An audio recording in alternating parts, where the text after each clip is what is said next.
takeover of Kaduna communities as DSS arrest Boko Haram leader in Ogun State. And later on the show, Senator Abaribi blasts Southeast governors, says Nnamdi Kanu's detention is the cause of the problem in the zone. I'll be hanging out with Babajide Kolade Otitoju and Emeka Madunago. If you're ready, let the hangout start now.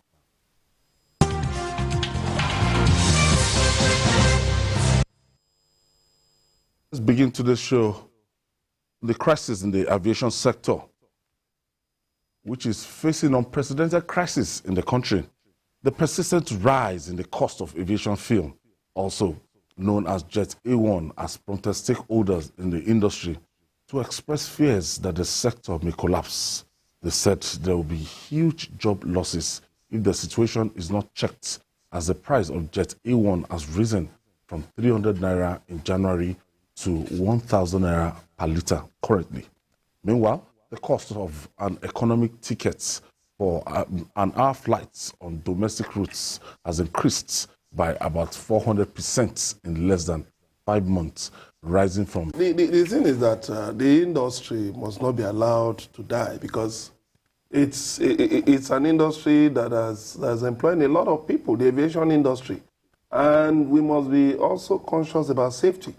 You see, Dana just quietly accepted the decision to ground it, for safety reasons. But look at the number of people these airlines are employing. And for an economy the size of Nigeria, the biggest economy in Africa, 8 airlines is even small. Look at Aero Contractor. Yeah, Aero Contractor was taken over by Amcon, and they couldn't still run it. Yeah, these are very big airlines. The staff, they always complain. Yes. I was in the US 2 weeks after 9/11, and of course I saw how administration officials kept briefing the press, kept talking meetings upon meetings to encourage people to fly. I mean, if you made any funny move on an aircraft, everybody was, would look in your direction. That was how afraid people were. But the US government did everything to reassure the public. Now that we have this... They even gave them a bailout. Yes, the bailout was fantastic. Yes, the Nigerian government at the time gave the aviation industry a bailout. But you see, you don't stop. When you have to give these things until the industry stabilizes. Because the load on the road, if you even remove kidnapping, the load on the road, a lot of our traffic is on the roads. It's so much. So government has to keep spending, a lot of money every year. Every year on the road. So if you have a vibrant aviation industry, the spin-offs are so many. The value chain, is so much, because a lot of people will benefit from it. And in a situation where almost every state in Nigeria now has an airport, what are you going to do with them? Are those airports going to just be museums or exhibition centers? Another lucky part is that for safety, we thank God that our country is quite stable when it comes to, safety in that industry. NCA, the regulatory body, they are doing a kind of good job. But now, these airlines can definitely not meet the demand of the passengers now. Look at the number of aircraft in their fleets compared to the number of people that want to travel. And with this now, 150,000, people will not afford it. People might not be able to afford it again. People will afford it. If it is that one, no. People will fly. Because the alternative is to risk your life in the hands of some bandits. People will fly. Very wicked bandits. Very wicked. Very wicked. I have had to pay 120 for a flight. I was coming from Maiduguri. 120 was what they bought that ticket for. I'm talking about late last year. Yes. And the flight was filled to the brim. To the brim, yeah. The people who can afford it will afford it, because they know what it means. Can you afford to go by road from Maiduguri to Abuja, for example? Are you out of your mind? No. Or you will say, okay, I want to go to Kano from Abuja. Let me decide to go by air. Or you want to go to Kaduna. In those days, it was fun to travel from Lagos here to Kaduna. We pass through Mokwa, all of those Niger communities, and it was fun. But are you okay when you decide that you want to go to Kaduna by road, are you out of your mind? Before I used to go from You pass through Abuja to Adamawa, Abuja, Jos, Kaduna. That was when Bauchi, it was safe Gombe. to live in Nigeria. I traveled from here to Jos. That was when it was safe to Bauchi, live in Nigeria. by road. Gombe. There was a time that I was going to Kaduna from Lagos here every weekend until Odia of Emu stopped me. That's a story I can't say here. I can't tell that story here. Until Odia of Emu, the literary giant, stopped me.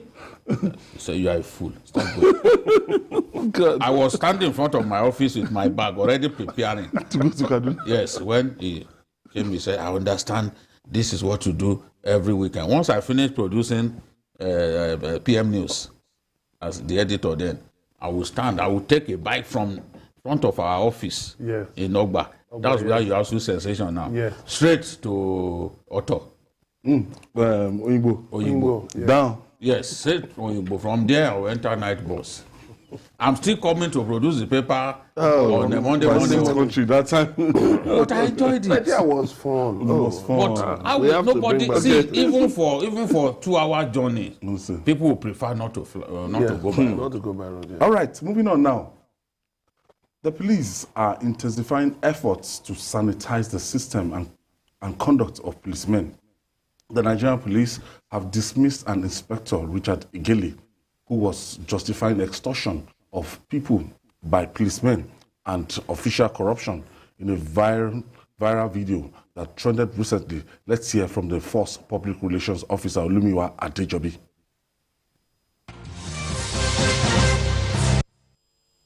If I want to collect money, I go collect better money, and they collect change. Now, I know they hide down. I just said no. If you ask me how much you collect, my former commander said, if you want to collect money, collect the one way me I go fit give am small if the case boss. Not the one way me I go chop. He said collect better money, he go follow me chop am, and he go defend me. So not be all this change where they give me, and they collect change. I'm on there. I'm on there. Talk am out now. What do for Talk am, if you know this, I will tell you, I'm a customer, I'm a market be this. Yeah. Now here they sell. I no go help you. Na direct o. Tinubu dey pay salary. No pay salary. Somebody dey pay salary. Is wrong o. Why dey pay salary? All this one dey look for president dey pay them. But money for road, I will tell you say na my market. You recall that on 25th July 2022, a video went viral, a video that captured a policeman who was trying to dignify corruption, to dignify extortion of Nigerians on highway. We were able to identify this police inspector named Richard Gele with AP number 188547, attached to PML 77 Squadron in Okene, Kogi State, who was at a beat along Itobe Anyigba Road in Kogi State, was caught in this act in the video where he was actually trying to say collection or obtaining money from Nigerians on the road is a normal thing. That the police system, even the IGP, was aware. But today we are glad to inform Nigerians, the whole world, that the Inspector General of Police has ordered for immediate investigation and of course a trial of this inspector.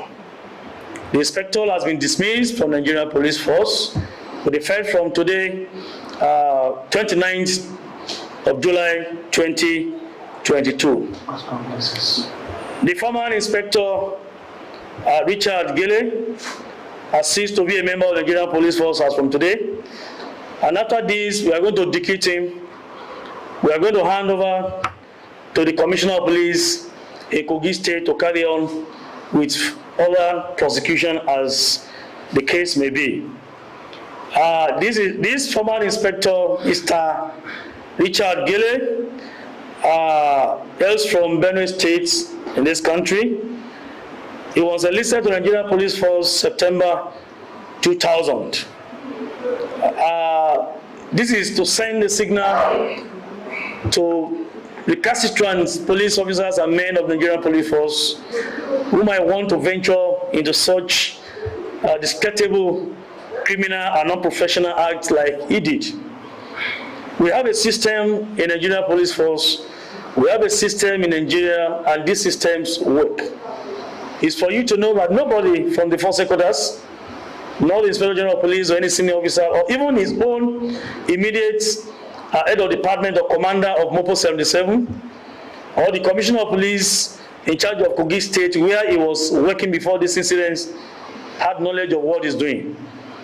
It's a criminal offense for a policeman who has been saddled with responsibility of maintenance of law and order, representing the government to enforce law in this country, to engage in such criminal acts. We condemn that in totality.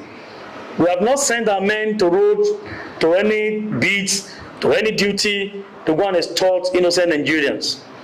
We have a system that works, we have our standard, and we have rules governing the operations of the Nigerian Police Force. So we want to urge members of the public, when you come across people like this in the police, our officers who are actually going out of their bounds, either on highway or at various locations while discharging their duties, trying to extort Nigerians, please inform the Nigerian Police Force. This former inspector, Mr. Richard Egele, assists to be a member of the Nigerian Police Force.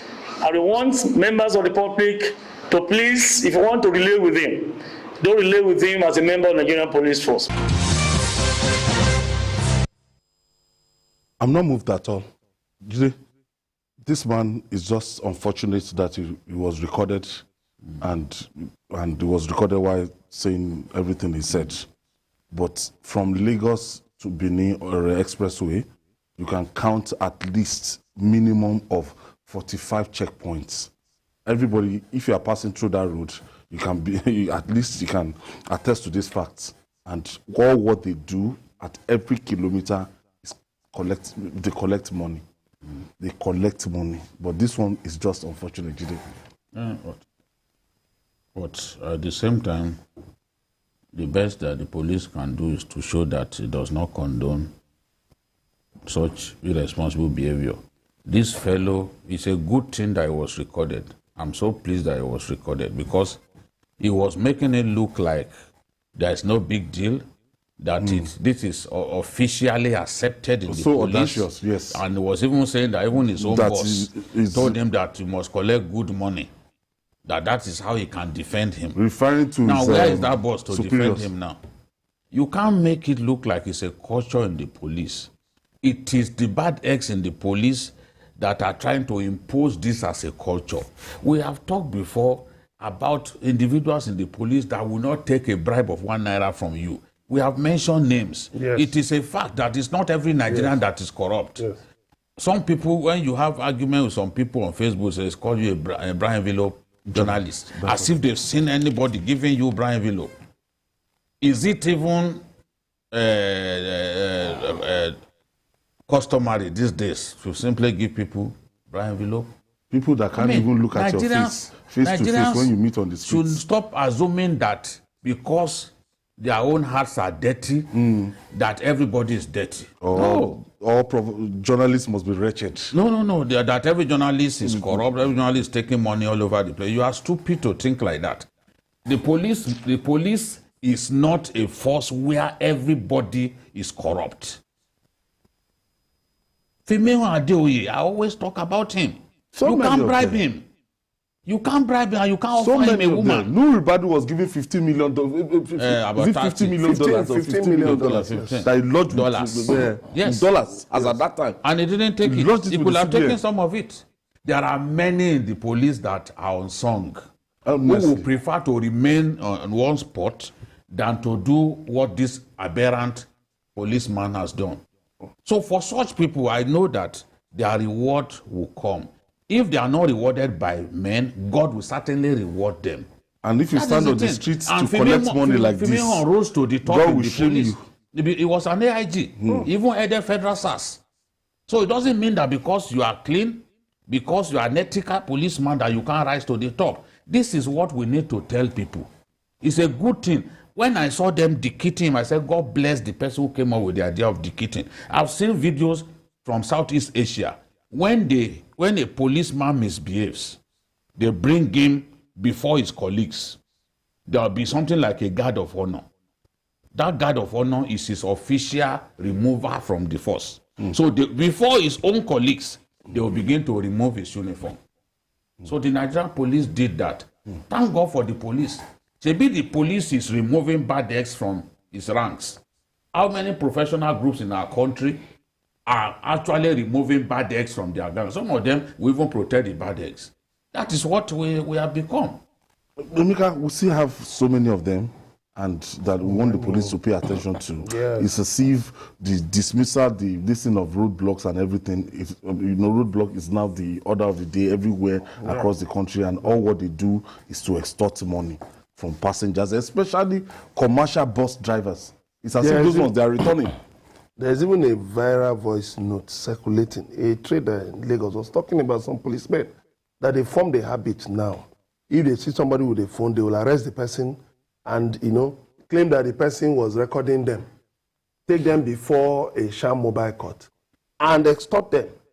That he was extorted of 30,000 naira. Shodi. So the point is that you don't even know. Even the first PRO, Adejobi, I follow him on Twitter.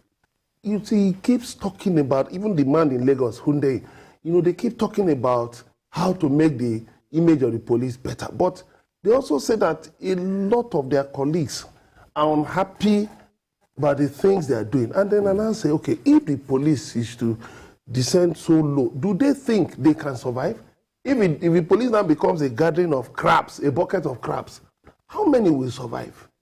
There should be better ways of engaging with the civil populace. Yes. Now, President Muhammadu Buhari, kudos to him for the signing of the police trust fund, which means that, of course, definitely certain corporate entities will be paying will be paying a kind of a tax. So it has been done before. So through that, the police will get equipment and all of these things. These things take time, but in a matter of years, you see that I believe the police will be better, will be in a better position. It will be a better, more respected national institution than all of these things we have. It doesn't speak well. It doesn't speak well. Sometimes it's at the airport that you will catch them doing this. Gateway to our country. You see a policeman stretching his neck into someone's car and asking for money blatantly. Even foreigners. The same thing, even immigration. As you are coming to our country, you see people turning themselves to corporate beggars, begging foreigners. Even federal airport authority. Your boys are here. Those things are not good. Examples should be made of people who behave in this manner. This is what I want to see. The police has what is called the X squad.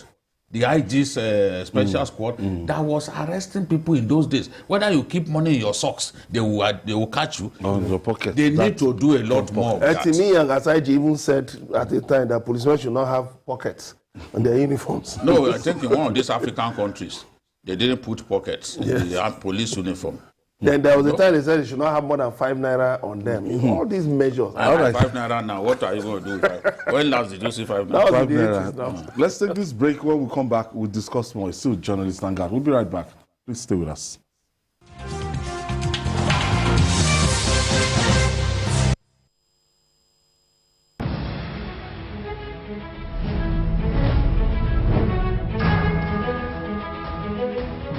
Of Medical Sciences, UNIMED, in Ondo City, Ondo State, is not just the first specialized medical and health sciences university in Nigeria. It is the best ground for training in the health professions and medical sciences with outstanding products.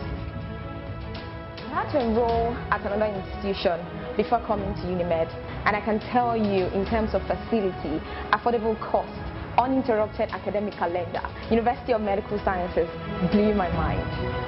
In Just C ranks UNIMED best among medical and health sciences university in Nigeria, 4th best state university, and 19th overall best in Nigeria in 2021. UNIMED, proudly Nigeria's first specialized medical and health sciences university. There is always more to a story than the screaming headline.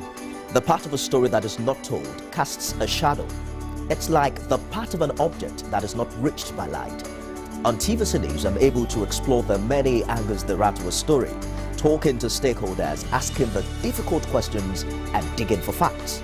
I believe the viewers are able to make a better decision if they're well informed and understand not just a part, but the complete story. TVC News, first with breaking news.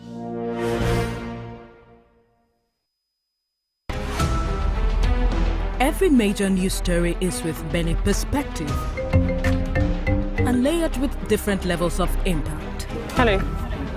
What time did this happen? We will be right there.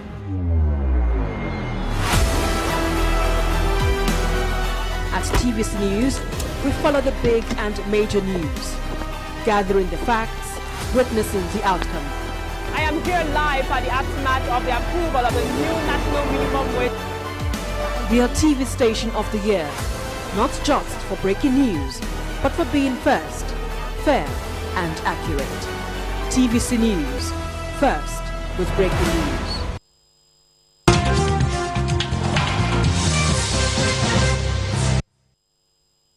Thank you for staying with us. It's the Monday edition of Journalist Hangout, and we're reaching you live from our headquarters here in Lagos, Nigeria.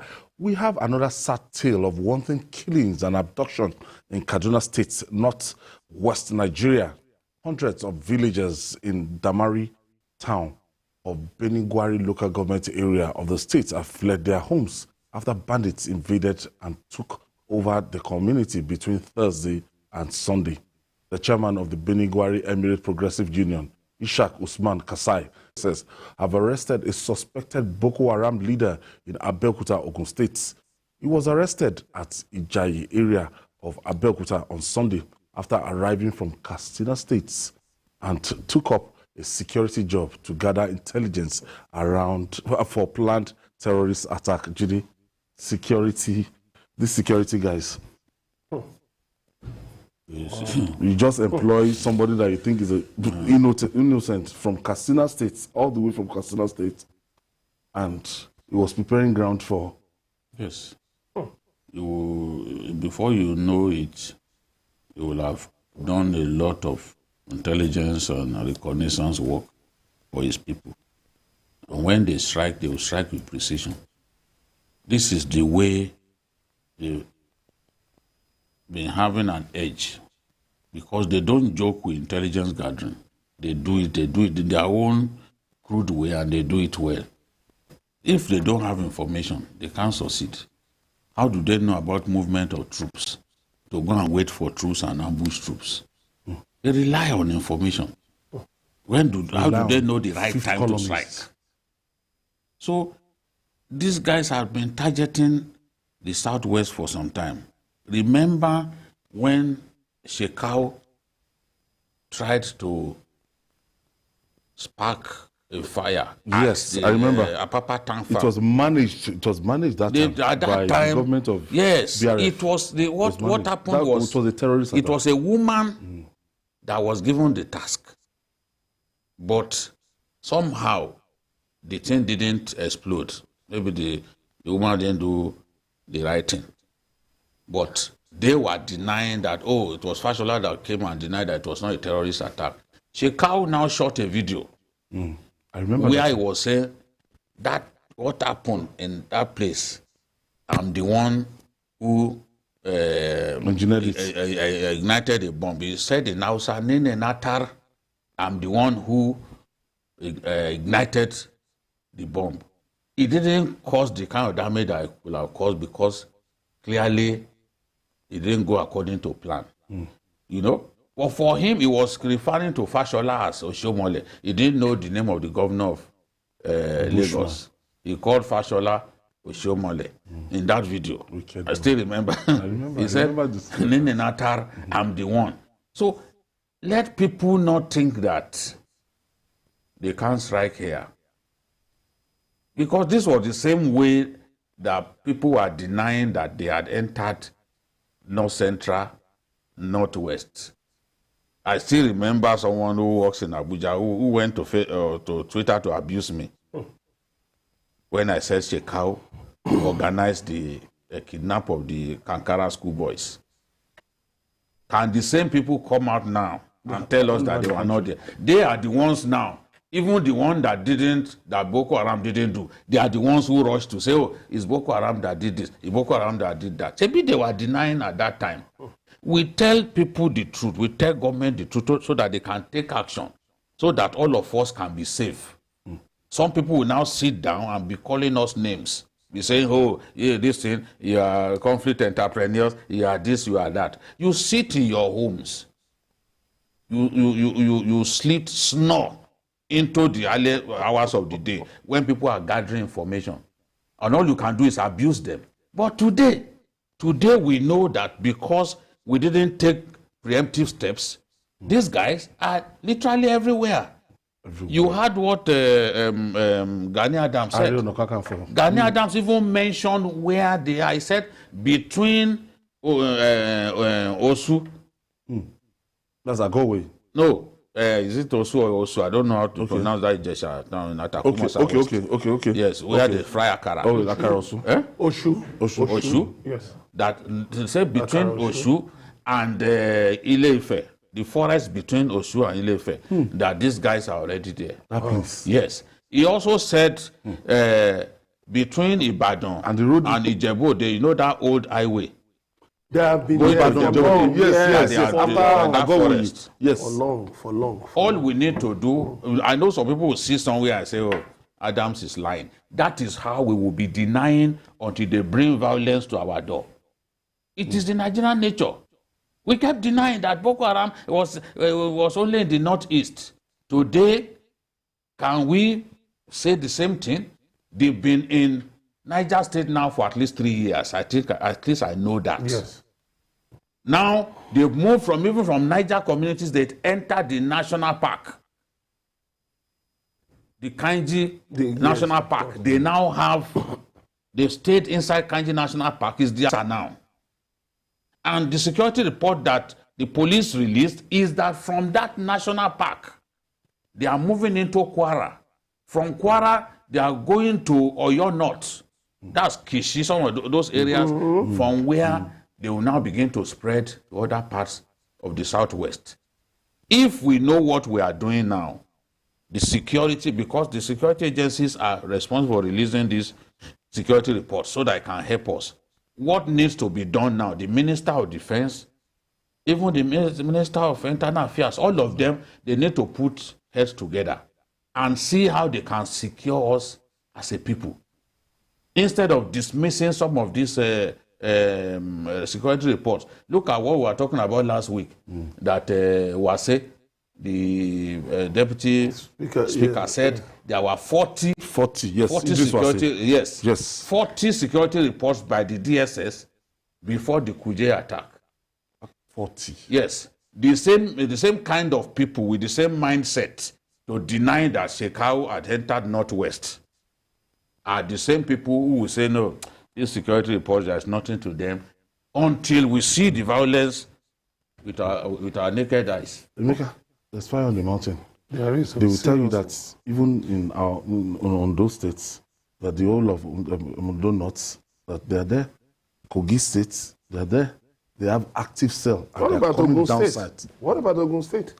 Coming down south. One of our colleagues, a journalist, some months ago, was he not kidnapped when he went to his farm? They had burnt in Ogun State. He managed to escape. He told the story. On his platform. He was kidnapped. He managed to escape. So the point is that, you see, what makes it worse is that these guys are now recruiting locals in communities to work with them. Because the governor of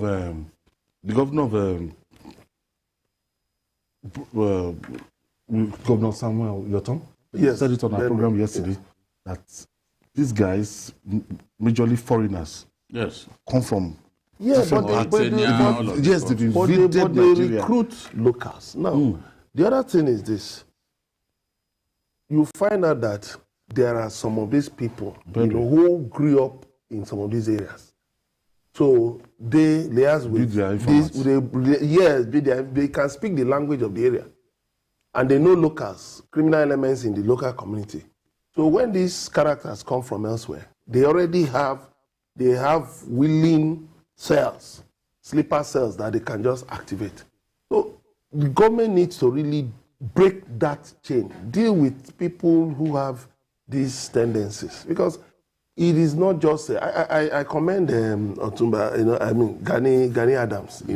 I commend him for what he has done. What he has said, but really, action must be stepped up. I saw the police today patrolling around Lagos, going around, even the military. Yes, very good. But they must raid areas where you find concentration of such likely elements. They must raid. It's not just patrolling. They must raid those areas and make sure that people coming in with suspicious intent. Look at what they did in Ijai. Very commendable.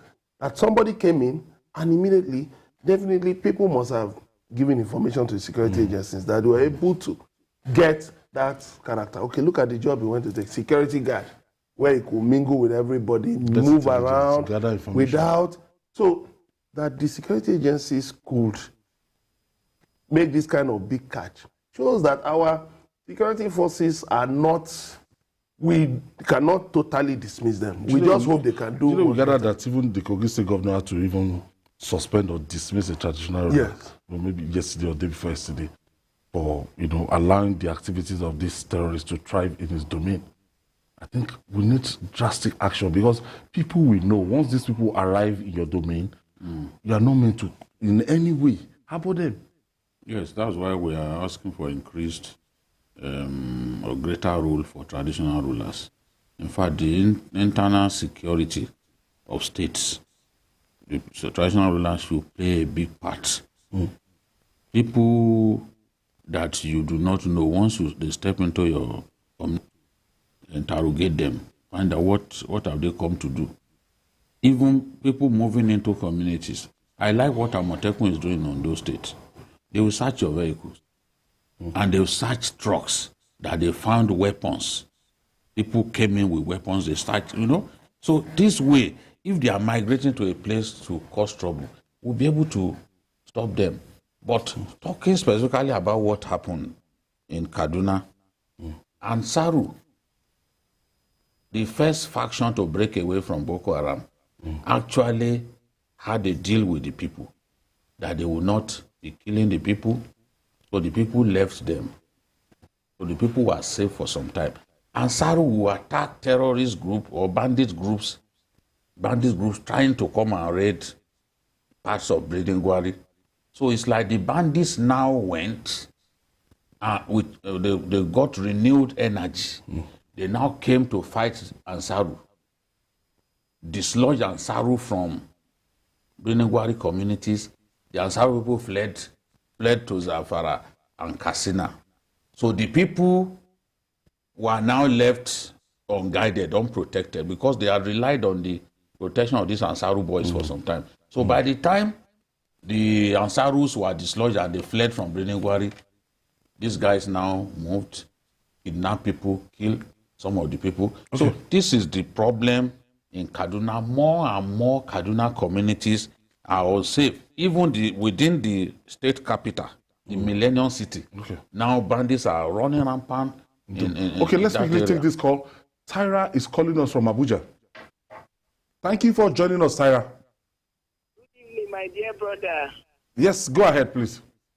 Good evening to Jide, my main man, and to Emeka. I greet all of you. Jide, I salute you. I agree to ma. Honestly, the situation of insecurity in this country is really getting too hot. I'm telling you. Even here, you cannot sleep with both eyes closed. People are working. We are scared. We are scared. Honestly, we are so scared. You saw the one that happened in Ezuba. That is yes, where this is a soldier checkpoint. To Morocco. See, people were running helter-skelter. Yes, where are we going to be safe? Jide, please, if we should tell us. Thank you, Sarah. Thank you for your contribution. Still on insecurity, it's still far from stability for the southeast of Nigeria regarding insecurity bedeviling the region.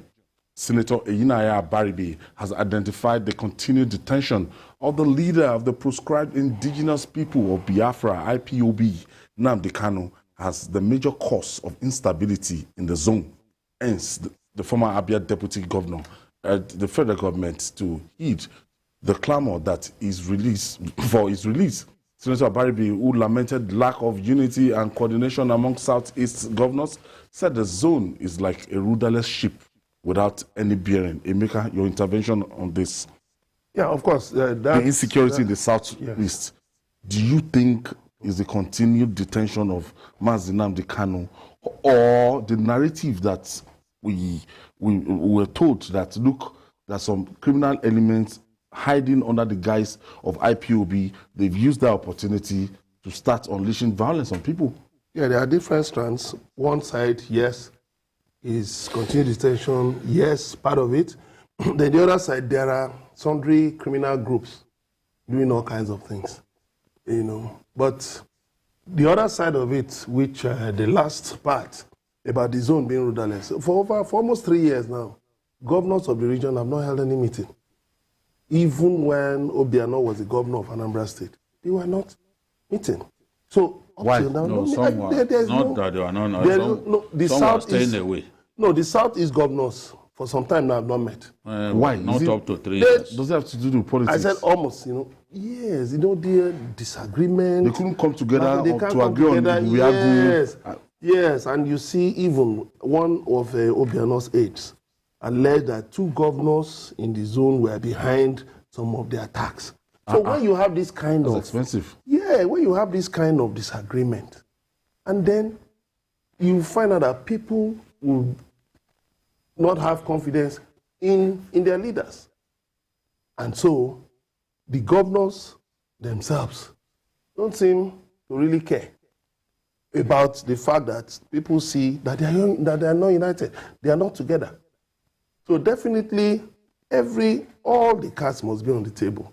There must be consideration for different options, including a political solution, which some Southeast leaders have been pushing, that there should be a political solution to the issue of Nnamdi Kanu. You know, so I think the government should not... In clear terms, are you saying that if Nnamdi Kanu is released today, yes, that there will be peace in the Southeast? Of course, it will be a major incentive for peace. Babajide? Yeah, I'm convinced that if it's released, there will be a big catalyst for peace. For peace, yes. I'm very certain about that, because this whole thing began because of him. You know, this whole agitation. Yes, anger about his arrest and the manner of the arrest. You know, so I want to believe that if we find a political solution, it will be for everyone's good. I know that many people do not think that we need a political solution for this matter. But we've seen countries even involved in war. We've seen countries like Colombia toe the path of peace, and as a result of that, the violence came down. Yes. So what happened between the Encounter Freedom Party and the NLC that time? Yeah. The blacks were slaughtering one another in a very embarrassing manner, beheading one another in broad daylight. But by the time they called a meeting, and it was agreed that the Buthelezi should be made a deputy president, the killing stopped. Not that they came down. Killing stopped. There are times when a political solution will achieve what military action cannot achieve. Are you not looking at the angle of those criminal elements that they are talking about, that they are not just standing for any cause, that they just hiding under the guise of this IPOB? So people have exploited it, of course, to foment trouble. Yes. But if it is no longer there, then what do you then hide behind? Absolutely. What do you hide behind? There are people, you see, there are now renegade groups who believe that they love Nnamdi Kanu more than everybody else. Yes. They are the ones who are still insisting that every Monday people should sit at home. But IPOB itself has said no.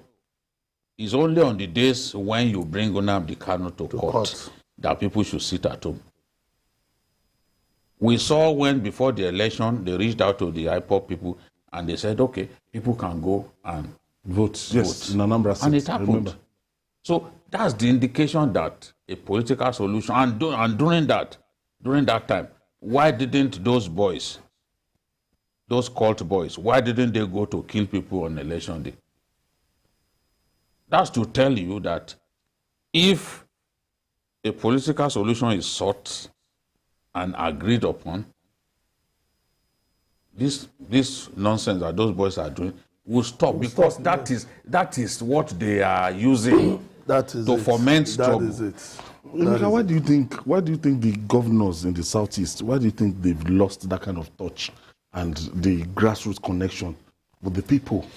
They are not it's certain. A lot of these people, a lot of these leaders don't care about the people. They are not in touch with the people. They just do things over the heads of the people. And they also work against the interests of the people. It was these governors that rushed to say, oh, IPOB is proscribed. People were asking them, did you reach out to these boys to talk to them? Did you try to dialogue with them, to even try to build a bridge? The federal government of Nigeria proscribed IPOB. No. Before the federal government, there was a meeting of Southeast governors where they said they had banned activities of IPOB in their regions. But people were not asking them, do you have the coercive power to go and stop them? Now, they say every Monday, sit at home. Why can't the governors go and stop them? So the point is the leaders, the governors, the senators, the reps, people are not all of those listening to leaders, the governors. They must shed this their. I don't think the governors are popular. Idea. They are not popular. They are not at all. And the people don't respect them at all. Because if you make a pronouncement, you are threatening brimstone and fire that nobody should sit at home, and they ignored you. It shows that you are not popular. Yes. When you are popular, your words should be law. So people, if they have lost touch with their people, it will reflect in the way that we are seeing things. When they talk, people will just dismiss what they are saying. No, people will ask them, come out on that day. If you know, fine, okay, come out and sit at home. Without your security, come out. Why would they go around without their security? You want to kill them? So if they are popular, who? No, the thing is, I think the infighting even between the governors of the South is not helping matters. Yes. There are some governors, for example, who think that the governor of Imo State was the one who brought troops to the east. And those troops, and the troops were killing people and worsening the situation. Yes. Some of them don't like him for that. But for a governor whose house was destroyed, there's no way that he will sit back and fold his hands and not trying to do. That was his own way of trying to solve the problem. But we can't deny that things got worse, especially between Anambra and Imo. Those border communities between the two states. Those are the areas where a lot of these killings are happening. Look at a state like Enugu. Enugu is relatively safe. But look at the actors that from all of this. Some 2 actors kidnapped some days ago. Cynthia No, that's a different level. Yes. We're talking about killings and enforcement of a sit at home in a very violent way. Enugu is not. Enugu does not suffer that kind of violence. It is in Imo and Anambra that we are facing, and even the local governments are not more than 4. Where we are seeing those killings, maybe 4 or 5. Emeka, agitation now, maybe because of the 2023 election, agitation seems to have subsided a little bit. maybe some key, some actors. So. It's not about 2023 election. You know, security agencies, the military, they've really stepped up campaigns against these groups. Oh, they are doing well. They are doing well. It's not about it. It's not about them. These are guys who are saying that they are not interested in the election. They are not interested they don't in want candidates. They are killing people even registered. What's their business? They went and attacked a registration center and killed an NEC officer in Imo. So it's not even about 2023 election. I'll just appeal to President Muhammad Buhari to heed what the former minister, First Republic Minister of Aviation, Mbazulika Amechi, said. That old man, 90-something-year-old man, nationalist, visited him. Please release Nnamdi Kanu. Let's put that. Release him to me. Release him to me. Yes, he should. That man. While this man is alive, please heed the call of this old man. This was one of the people who fought for the independence of Nigeria. Okay, you know. Ayodele is calling us from Ikorodu in Lagos. Thank you for joining us, Ayo. Thank you, Babajide. Well done, well done, well done, and the other colleagues there. You see, until we are able to make this country a police country, where everybody will be involved in policing this our country, not for a particular somebody, either the president, the governor. Let everybody be involved until everybody are involved in this policing matter. This security will never go. We have a lot of people who don't have any. The old people are just there. Like thank you, China, thank you, like in America. Jide, wrapping up now. So, President Muhammadu Buhari has said it not once, not twice, that he might not release Nnamdi Kanu. That the courts of law he has pushed it to the courts. He has pushed it to the courts. It's not like when you are talking about 8 months or 9 months. When we are talking about political solution, it is not the courts. It is not the courts that take political. Yes. That look for political solution. Attorney General can you can on your own. Even the two lawyers can call. They can have a meeting, and they say, "Okay, this is our decision." When they get to the court, they will convey their decision to the judge, and that is the end. That's it. It's not the president was just mystifying things by making it look like, look, his family in the hands. When the Attorney General of the country has the power to discontinue any criminal matter at any point in time, and nobody can question his decision. That's the power that the Constitution gives him. He's a special minister, the most senior of the ministers. The only minister that his job cannot be delegated. The president cannot do his job for him. The president can assume the power of a minister of petroleum or even minister of information, but he cannot assume the job of an attorney general. And it is the minister whose role can only be given to somebody educationally qualified. If you are not a lawyer, you can't become an attorney general, but you can become a minister of health without being a doctor.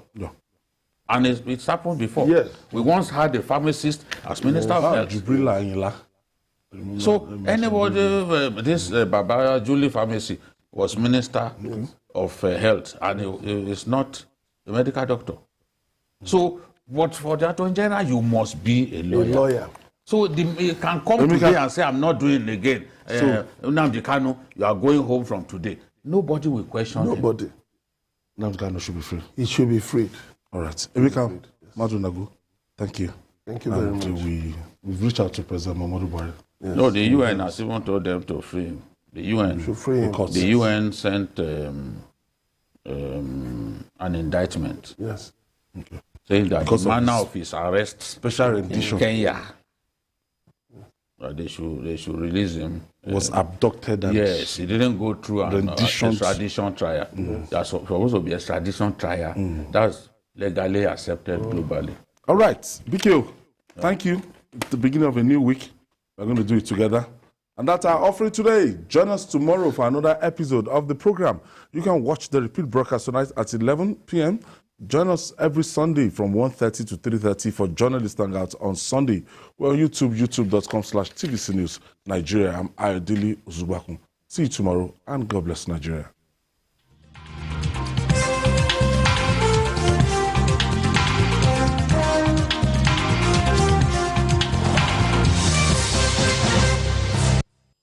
Following is a paid presentation by ShopX TV. Are your kitchen drawers starting to look like a bad garage sale? Steamers, rice cookers, roasters, slow cookers. And just how many pots and pans does one kitchen really need? And every time you cook, cleanup's a disaster. Scraping, scrubbing, what a chore. What if you could replace all this with one single non-stick pan?